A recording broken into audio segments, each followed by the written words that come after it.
आपली शान मराठी, आपला मान मराठी, जगण्याचा ध्यास मराठी, महाराष्ट्राचा श्वास मराठी. सर्वप्रथम सर्वांना मराठी राजभाषा दिनाच्या हार्दिक शुभेच्छा. आज मी बोलणार आहे त्या भाषेबद्दल जी अंगाईगीतातून कानात उतरली, जी पहिल्या शब्दांसोबत ओठांवर फुलली, जी माझ्या मनातल्या भावना ओळखते, ती म्हणजे अभिजात भाषेचा दर्जा मिळालेली माझी माय मराठी.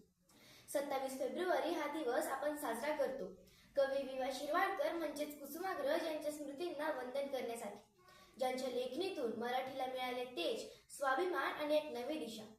ज्या माय मराठीने आपल्यावर सांस्कृतिक छत्र उभारले, जिने या बहुआयामी जगात स्वतःला सिद्ध करण्याची धमक आपल्यास दिली, आपल्यास व्यक्त होण्यासाठी जिने शब्दांची पाखरण केली, तिच्याप्रती आदर व्यक्त करण्याचा हा महामंगल दिवस म्हणजेच मराठी राजभाषा दिवस. मराठी ही आपल्यासाठी केवळ एक भाषा नसून ममतेचे, वात्सल्याचे आणि संस्काराचे बोल आहे.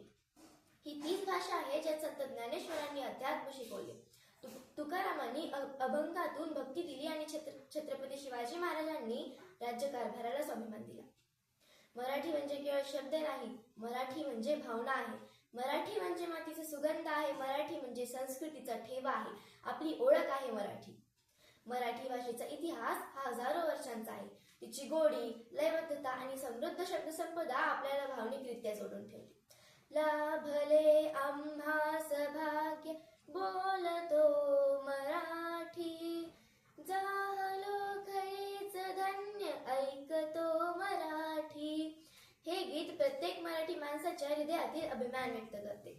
आज आपण इंग्रजी शिकतो, जगाशी जोडले जातो, हे आवश्यक आहेच, पण जर आपल्याला जगात उंचवले घ्यायचे असतील तर आपले पाय मात्र आपल्या मातीतच रोवलेले असले पाहिजे. मराठी भाषा इतकी सामर्थ्यवान आहे की तिला कुणावरही थोपवण्याची आवश्यकता नाही, कारण मातृभाषा हीच खरी संस्कारांची शिदोरी आहे. म्हणूनच म्हणते की माझी मराठी माय बोली, गोड तिची वाणी, शब्दात तिच्या दडली आहे अभिमानाची कहाणी. ज्ञान संस्कृती परंपरा तिच्या ओव्यात नांदती, मराठीचा अभिमान बाळगू हीच आपली संपत्ती, हीच आपली संपत्ती. धन्यवाद. जय महाराष्ट्र.